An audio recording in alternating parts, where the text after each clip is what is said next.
Good morning, everyone, and thank you for joining me. Today we're studying from selections of from Lakutei Sichot, the second talk on Tetzave.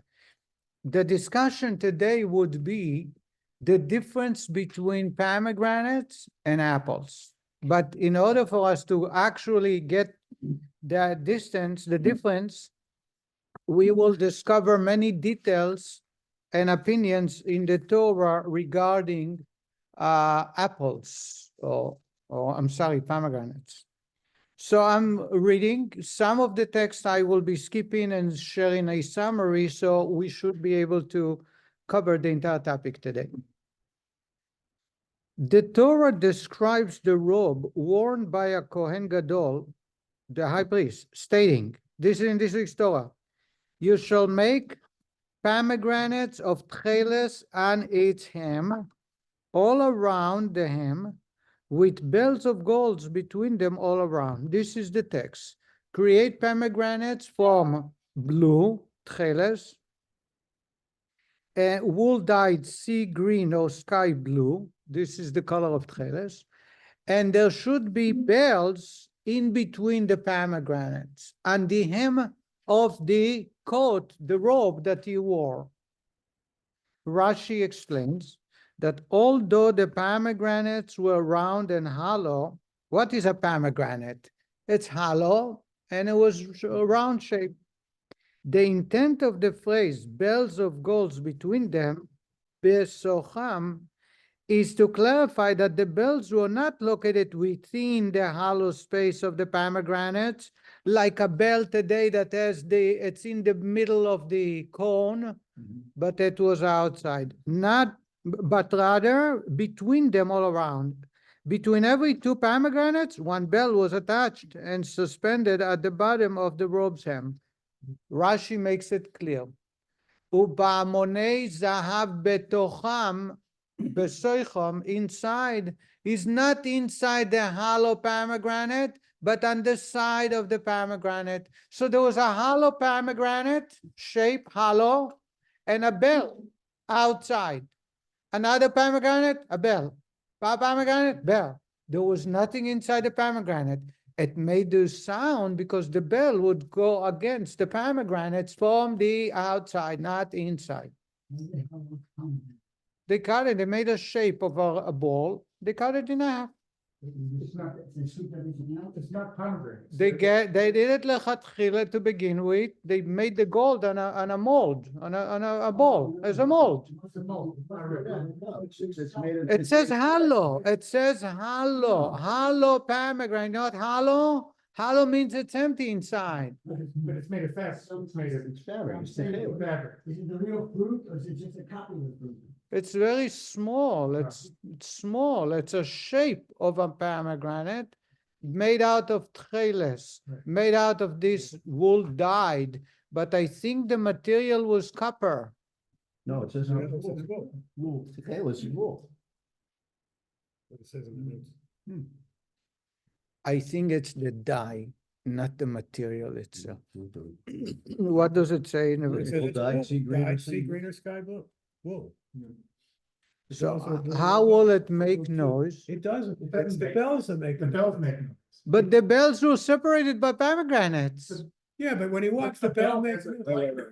Read it again. She made pomegranates of tcheles on its hem. So there was the pomegranate, but the hem was the tcheles. The bottom, the. No. That's what it Bell- says. That's your reading. All around the hem. They got on the bottom of the No. The You got it. pomegranates were tcheles. Yes. Okay. The bell is only that little piece. What do you call that bell? The little thingy. The clanger? The klinger. The end That's ball. it. The The end clapper. ball. The The end ball, inbal is in Hebrew. Yeah, it's the bell. That's the clanger on the bell. It's the end ball. That's why they named the hotel the end ball, because it was near Liberty Bell Park. I didn't know. But inbal in Hebrew is the klinger. It's the little piece. You know the hotel, the end ball. I heard. Now, Inbal, yes. All right, I want to go back to our discussion here. What Rashi says is you had hollow pomegranates. It's a little ball, this in the diameter. and the bottom was cut, so it's hollow. Next to, according to the Torah, made out of material called wool, dyed wool. I don't know how you can make it that shape if it's hollow. And then next to it is the inbal. Next to it is the klinger. Then another pomegranate, and then another. So it's just a klinger, not about. Not the klinger, only the klinger. That's not what it says. Where does it say that? It says all around the hem, that's the bottom of the thing, with bells of gold. You got the whole. Where bell. does it say bell of gold? First sentence. It's a real bell. You got a woolen pomegranate next to a real bell, next to a woolen pomegranate, next to a real bell. That's what it looks like to me. Let's look at photos. Yeah. Just a minute, I'm gonna bring. On the bottom. Here is the bell. It includes the klinger and the bell. Here is the pomegranate made out of wool, Right. okay? Now, they were one next to each other, separated. That's Rashi's opinion. You see Rashi? You have the bell separated by the pomegranate. So what's the noise? The noise came from the bells. We're going to discuss Ramban. Nachmanides would differ. Look how he does it. He says that, no, I'm sorry, it's here, that Ramban, the Nachmanides, the bell was inside the pomegranate. You see that? That's what got me lost. In other words, here is the Rashi where you have separate objects. You have the bell, you have a pomegranate, bell, pomegranate. Nachmanides is of the opinion here that the pomegranate contained the bells inside of it. Okay, let's continue. Thank you for bringing it to make me understand very well. Let's continue. Thank you for letting us. Thank you. Ramban, Nachmanides queries. According to Rashi, the pomegranate served no functional purpose. If the purpose was purely decorative, why were they made like hollow pomegranates? Let them be made like golden apples. Nachmanides says, Rashi explanation is that there was a pomegranate and a bell, a pomegranate and a bell. So I don't understand. If that's the case, why pomegranate? Let them be apples, golden apples. Golden apples and orange. A golden apples, he meant apples made out in a gold shape or a gold either material or if wools, let it be gold fabric. So according to Nachmanides, the pomegranates contain the bells inside of them. Doesn't say that, but. Rabbi Eliyahu Mizrahi Deraem comments on the Ramban's words. I do not know why he chose apples over pomegranates. The Mizrahi, Rabbi Eliyahu Mizrahi says, well, I don't understand what he's asking on Rashi. He says, Rashi holds that there were separate objects, bell, pomegranate. So why shouldn't it? If so, why did God chose pomegranates? Why didn't God chose apples? That's what he says. It says the Mizrahi. I don't understand. What's the problem of Mizrahi? What's the difference between apples and pomegranate? They both are the same. They hollow. They had to be hollow, and they had to have in the shape of a round shape. So Hashem used the example of pomegranate. Other commentaries, however, explain that Ramban's question centers on the fact that the pomegranates were hollow since the bells did not hang in the hollow space of pomegranates. Why were the pomegranates made hollow? Some say that the Ramban, Nachmanides' problem with Rashi was, Rashi says that the bell was not inside the pomegranate, but next to it. If so, why the pomegranate has to be hollow? Let it be complete, let it be closed. Nevertheless, that does not resolve the matter entirely. The question remains, if Ramban's question only concerned the fact that the pomegranates were hollow, why does he suggest let them be made like golden apples? Why change pomegranates to apples? The Rebbe says, okay, So Ramban, Nachmanides' problem with Rashi, why are they hollow? If they serve nothing inside, if nothing is inserted inside, it shouldn't be hollow. Okay, it's a good question.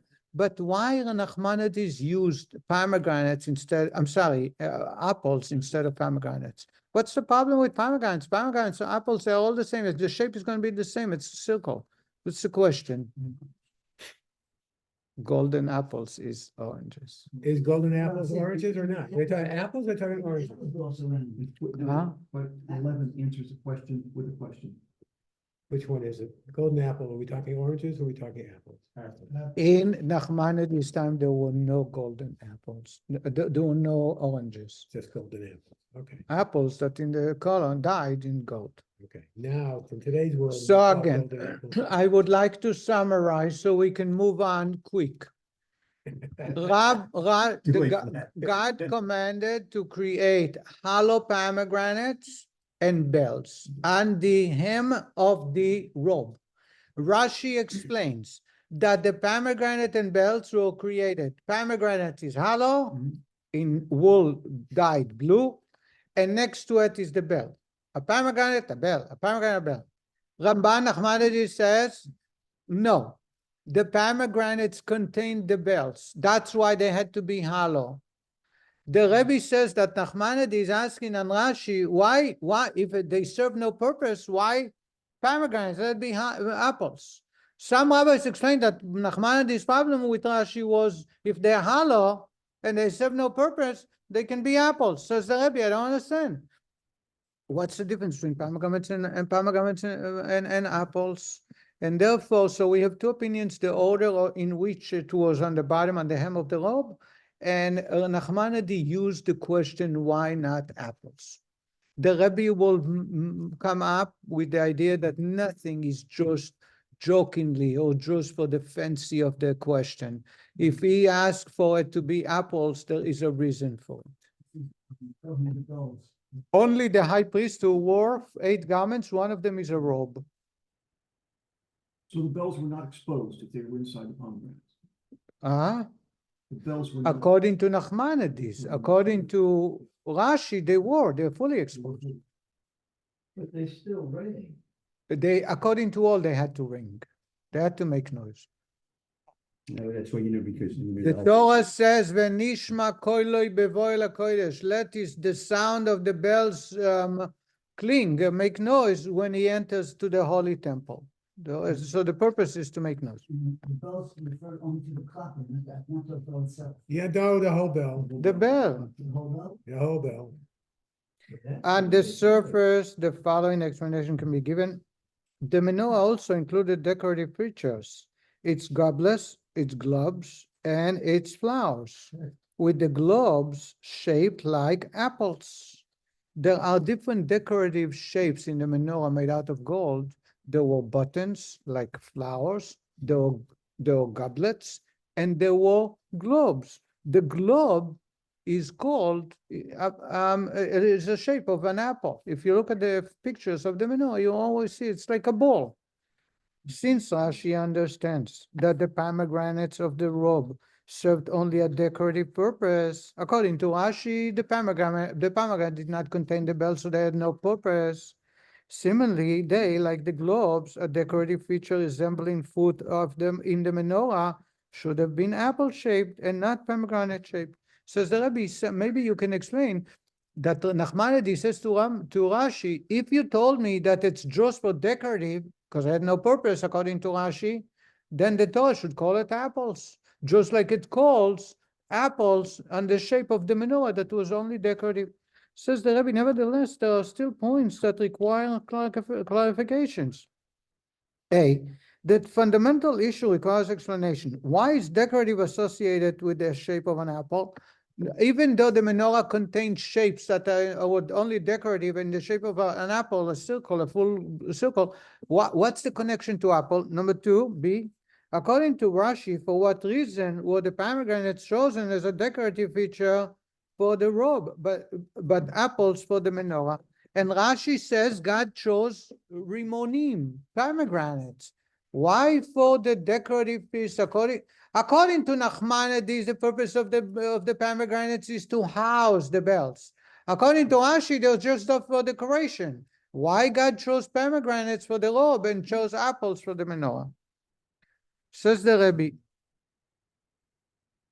With regards to the purpose of the bells and the robe, the verse states, it's in the Torah clearly the purpose of the bells. Its sound should be heard when he enters the holy chamber. This was a significant element of the Kohen Gadol service, indeed so significant that the sound would protect him from death, as indicated by a conclusion of the verse, so that he not die. And as Rashi mentions here, from the negative one can deduce the positive. It says, "Benishma kolo bevo el hakodesh." Let the sound of his entrance be heard when he enters the holy chamber. Velo yamut, he shall not die. Rashi says velo yamut, but if there is no sound, then he deserves to be executed. In other words, making the sound, making noise while he goes around, he is so important that if does not make the noise, if bells were not there, then he deserved to die. It's just the security system. If somebody comes into the holies who's not the Kohen Gadol, he's dead. No, but the only Kohen Gadol wore it. I don't understand The you. Kohen Gadol had the key. I mean, No, he did not have the key. he had the bells. He had the bells. He did not have keys. Don't appoint them to. Yes, I mean, the point was only the Kohen Gadol could go into the Holy of Holies. Only the Kohen Gadol had. By the way, no, you are, I'm so sorry, I love you very much, but you're wrong on all points. Because on the Holy of Holies that he enters is only once a year on Yom Kippur, and he did not wear that. It had to be quiet. We will get into it soon, okay? So not on Yom Kippur, not enter Holy of Holies. It's the chamber. Every morning and afternoon, when he entered the Holy Temple, everybody had to know. And actually, when he bought the Ktoret, the spicy, everybody had to leave the room. All that is important is that it's so vital that he will not die, says Rashi. But if he did not make sound when he enters, is deserved to be punished in the worst punishment. Let's stick to the point because we're already late. I said the chamber, the Beis Hamikdash, the Ulam, the place of sacrifices and Ktoret. Anywhere he walks around the perimeter of the Holy Temple had to have bells that make noise. Except on Yom Kippur that he put the white garments, he changed 5 times. One of them when he entered the Holy of Holies twice. Once to bring the incense, then to take it out and to make a short prayer. No bells allowed. No gold, because it reminds of the golden calf. Clarification is required. Why is the jingling of the bells a prerequisite for entering the holy chamber? Similarly, the opposite would be called for. Quiet is intimately bound with holiness. As indicated by the verse, God was not in the thunder, but in the still, hushed voice. Indeed, with regards to the Kohen Gadol himself, when he enters the Holy of Holies on Yom Kippur, he would not wear his golden vestments, including the robe. Thus, his entire entry was not accompanied by the sound of the bells. So, Rabbi, I don't understand. He has to be, part of the bells is to make sound. And it's so important that if he didn't make sound, he deserved to be punished in the worst punishment. I don't understand. God says, Lo berash velo bekoach. God does not come in a thunder and in a big noise, bekol dmamadaka, in a very hushed, quiet tone. In addition, when he gets into the holiest place on the holiest day, he's not allowed to wear bells. So what's this business of wearing bells, making noise whenever he walks around the temple? That's the question the Rebbe is asking. Ramban Nachmanides explains that the jingling of the bells was necessary because one who suddenly enters a king's palace is liable to incur the death penalty. The sound of the bells is comparable to requesting permission to enter and perform services. The high priest is like somebody knocking on the door, making noise. I'm here, can I come in? That's why he had to wear bells, because otherwise he enters, so to say, without permission, and to a king's chamber without permission, you're not allowed to enter. Based on that reason, one would think that all the more so the Kohen Gadol will need to request permission to enter the Holy of Holies on Yom Kippur. Nevertheless, this was not necessary because on Yom Kippur, God demonstrates the unique distinction of the Jewish people that they do not require an agent. Accordingly, on that day, Kohen Gadol does not need the bells to jingle and make known his entry, like a person who sends an agent to announce his coming. So Rabbi, this way will explain why on Yom Kippur you don't need to. Because you enter the actual chamber of the king like no other time. But that's when God wants to show how close he is to us, and he's treating us in so much love that he tells us the door is always open. You can enter without asking permission, without knocking first. And therefore, just like I enter someone's house or someone's office without knocking on the door, it's only because it's very, very close with me. And therefore, on Yom Kippur, God wants to show the closeness to the Jewish people, and therefore, we're not making noise, asking for permission. According to that interpretation, it would appear that its sound will be heard is not part of the Kohen Gadol service, but merely a preface to and preparatory step for it. In other words, based on Nachmanides' explanation, why do they make the noise? To prepare knocking on the door before you enter, to prepare you for serving God. Nevertheless, there must be another motivating rationale for the inclusion of the bells in the robe, because every element of the Kohen Gadol service, particularly one for which he is liable for death, involves precise detail. The fact that the bells would also make their sounds during the Kohen Gadol service indicates that their sound was germane to the performance of the service itself. Says Rabbi, based on Nachmanides, that it's like knocking on the door before you enter the chamber, it seems that it's a preparatory service and it's not actual part of service. But the fact that he wore it all the time, even when he did sacrifices or the Ktoret, the spices, and there is so much detail and the warning that there is a death sentence, if not, must be that it is very much part of the service and not a preparatory for the service. Is it possible that the reason for this was that this was a way to quiet everybody down, so because you had to hear the bells, therefore it quieted down the people that were there and stopped them from talking so that they could hear the bells? First, they're not allowed to talk in the temple. Like today, just like today. That excludes some people. Just like today. Number two, when he entered, he would always be accompanied by two vices, two guards, and they would warn everybody, and they would kick everybody out. Okay. So there was no way that the bells need to remind people that he's there, because usually when he was there, everybody had to leave out of respect. All right, so much for that. But thank you. You're very creative. To elaborate upon one of the explanations for the jingling of the bells, the Kohen Gadol performed this service as an agent for the Jewish people as a whole.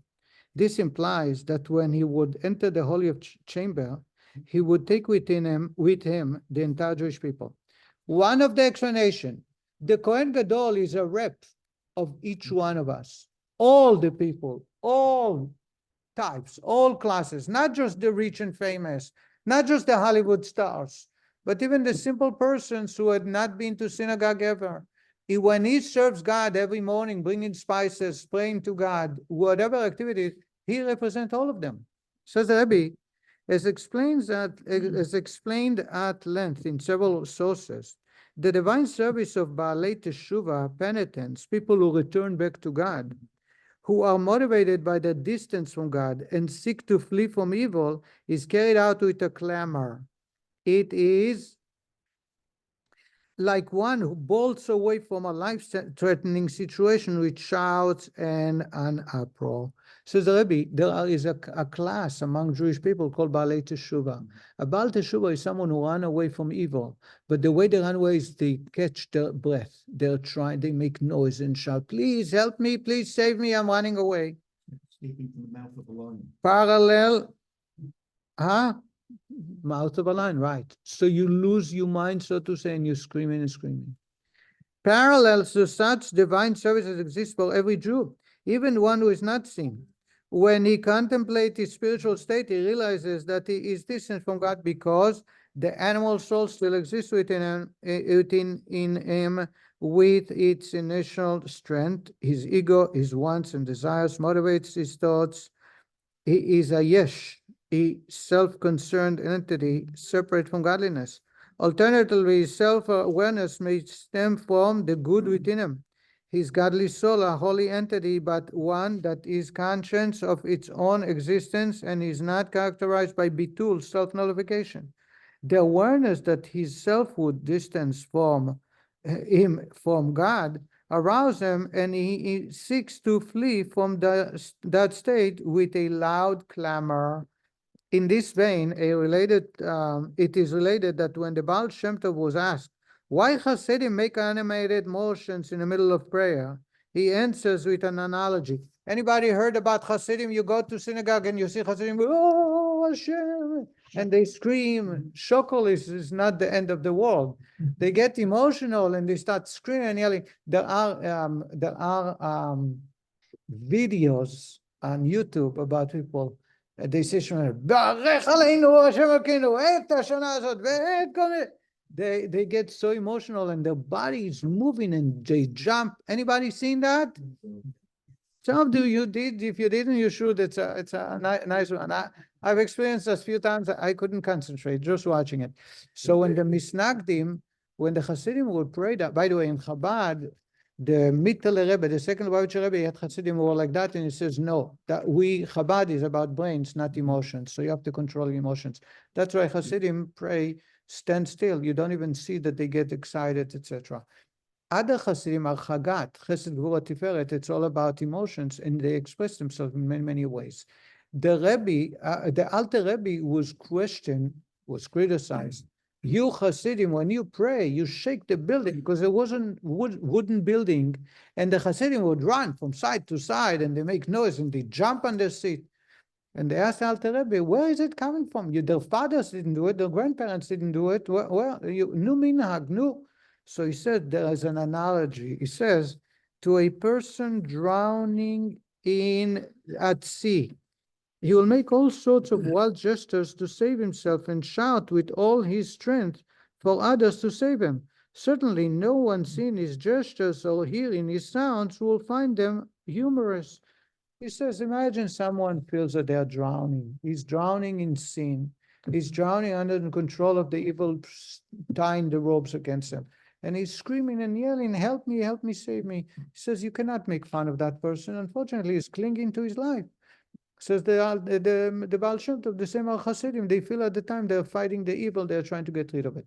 So the shackles to get to her. Getting rid of the shackles, that's it, got it. Therefore, says the Rebbe, the same is over here. The Kohen had to represent even people who are so distant from God that they are screaming and yelling to reconnect. The clamor of such divine service is not at all a contradiction to the virtue of stillness implied by the verse, God was not in a thunder.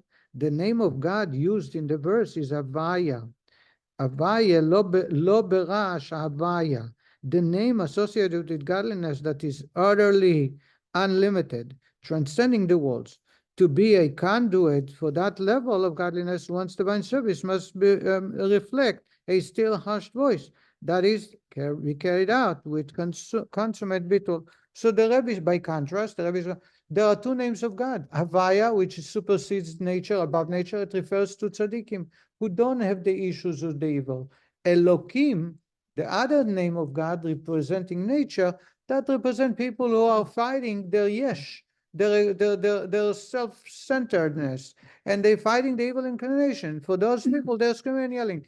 The Kohen had to represent the tzaddik and the Baal Tshuva. He had to represent the people who are perfect and the people who are trying to run away from evil.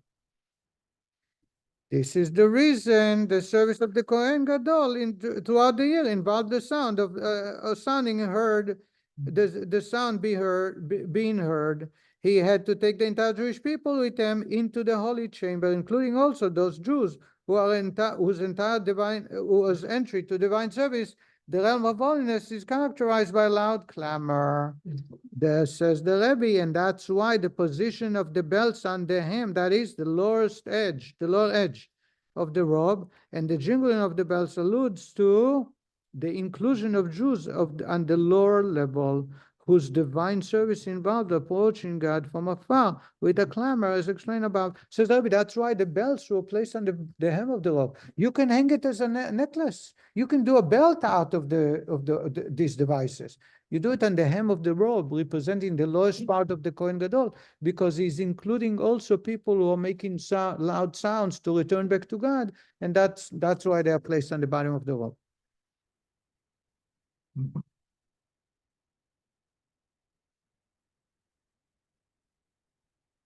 I'm going to give you a summary further. Says the Rebbe, this is only during the year. During the year, you have different classes of Jewish people. You have a tzaddik, you have a Baal Tshuva, you have people who are screaming and yelling to connect to God and to get rid of the shackles of the evil. What happens on Yom Kippur? On Yom Kippur, we all are angels. We all are holy. Now you don't need the pomegranates and the bells. Why? Because you don't need the lowest class of the Jewish people are connected to God equally the same. That's why I did not wear the bells on Yom Kippur. Did you understand now? Says the Rebbe, now we can understand the difference between apples and pomegranates. Rashi says it's pomegranates. The Torah says pomegranates. Nachmanides says, according to Rashi, it should be apples. Says the Rebbe, you know the difference between apples and oranges and pomegranates? Apple represent the Jewish people as perfect, as righteous. The Torah tells us, "Chakal tapuchin kadishin." In every word, the Zohar says that God came down and created an orchard of apples, holy apples. We are, when we are perfect, we are compared to apple. By the way, they say 4 apple a day keeps the evil inclination away, right? Apple is a very many benefits. Also, the way it was grown, that's why we eat apple on Rosh Hashanah, because we should adopt many traits of the apple. Apple represent perfectness, and therefore, according to just a minute, pomegranate represent the lowest class of Jewish people, because when the prophet compares the Jewish people who sin, he compares them to pomegranates. What happens on Rosh Hashanah other than apple? What do we eat? A pomegranate, right? Why? Afilu reikanim, because even the Poshei Israel meleim mitzvot kerimon. Because we remind God that even the worst of all of us are still filled with good deeds, like a pomegranate. How many seeds there are in a pomegranate? 613. Now, if you are... Is that true? My kids went and Yes, you counted the seeds? you're going to let me answer, or you're not interested? Go ahead. My kids went and counted 3. I asked them to count 3. They came up with about 500. But these are pomegranates who were grown here in America. In Israel, they're bigger. It's, in other words, what the finding was, it's very close to 613. Can we continue, Ari? Thank you. Let's give information. You've been a good boy. It took 44 minutes before you. I would like to just continue. We eat pomegranate on Rosh Hashanah to remind God that even the worst of us is filled of deeds, good deeds, like a pomegranate. In other words, what does pomegranate represent? The Baal Teshuvah, the one who is far from God. Apple represent the tzaddik. And this is the difference between Rashi and Ramban. Rashi is a simple text. He says God chose pomegranates. You know why? Because the whole idea of the bells is for the lowest class of Jewish people, the Baal Teshuvah. Therefore, it's on the bottom of the robe. Therefore, what's feeding? Pomegranate. Even though it's a hollow piece.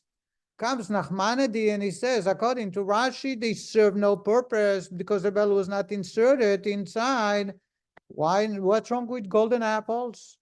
Nachmanides is of the opinion that the bells may have served for the Baal Tshuva, but the object itself, the fruit, was not. It was for a tzaddik, for perfect people, and therefore it should have been better served if God calls it apples. Nothing to do with the menorah.